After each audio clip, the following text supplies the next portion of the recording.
आमदार जितेंद्र आव्हाड आणि आमदार गोपीचंद पडळकर यांच्या कार्यकर्त्यांमध्ये विधान भवनामध्ये जोरदार हाणामारी झाल्याचं पाहायला मिळालेलं होतं। यानंतर आता उद्धव ठाकरेंनी या प्रकरणावर भाष्य केलेलं आहे। गेल्या काही दिवसांपासून सत्तेचा माज दिसतोय। महाराष्ट्राला शर्मेनं मान खाली घालावी लागेल अशा या घटना आहेत असं उद्धव ठाकरे यांनी म्हटलेलं आहे।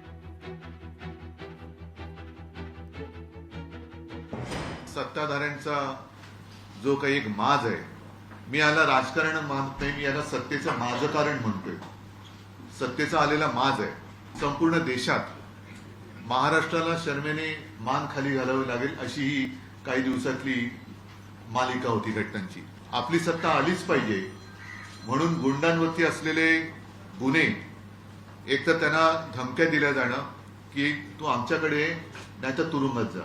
माझं प्रामाणिक मत असं आहे की सर्व पक्षांनी एकत्रित बसून असे जर का गुंड कोणी घेतले असतील कोणी आणि त्यांना सत्तेसाठी वापरलं गेलं असेल किंवा कळत नकळत, हा शब्द मी जाणीवपूर्वक वापरतोय, कळत नकळत त्यांना उमेदवारी देऊन कुठे निवडून आणून सत्तापदं दिली गेली असतील तर ती पहिली काढून घेतली गेली पाहिजे। संपूर्ण राज्याचं वाटोळं झाले किंवा होण्याच्या दिशेने आपली वाटचाल सुरू आहे आणि याच्यामध्ये नुसतं तुतुमय करून एकमेकावरती दोषारोप करण्यामध्ये आजचे सत्ताधारी, मग आम्ही सगळेजण मी म्हणेन त्याच्यामध्येच मशगूल आहोत।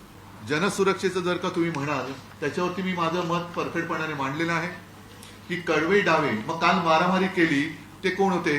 कडवे डावे होते, कडवे उजवे होते, कडवे वरचे होते, कडवे खालचे होते का कडवे मधले होते? विधिमंडळामध्ये मारामारी करणारे कोण होते? जिथे कायदे मंडळ बसतं त्या विधिमंडळात एवढं म्हणजे कायद्याला आव्हान देणारं कृत्य करणारे हे कोणत्या बाजूचे होते? विधेयक आता बहुमताने, 500 बहुमताने मंजूर केले। आजच महाविकास आघाडीचे लोकप्रतिनिधी जाऊन राज्यपालांना विनंती केली। आता राज्यपाल म्हणजे तुम्हाला माहिती आहे, मला पण अनुभव आहे, तुम्हाला पण अनुभव आहे, तर त्यांनी आज सुद्धा जर का त्याच्यात स्पष्टता आणली तर महाविकास आघाडी हा एक विषय आहे, पण मी शिवसेना म्हणून त्याला पाठिंबा द्यायला तयार आहे जर ते खरोखर दहशतवाद विरोधी असं बिल असेल तर।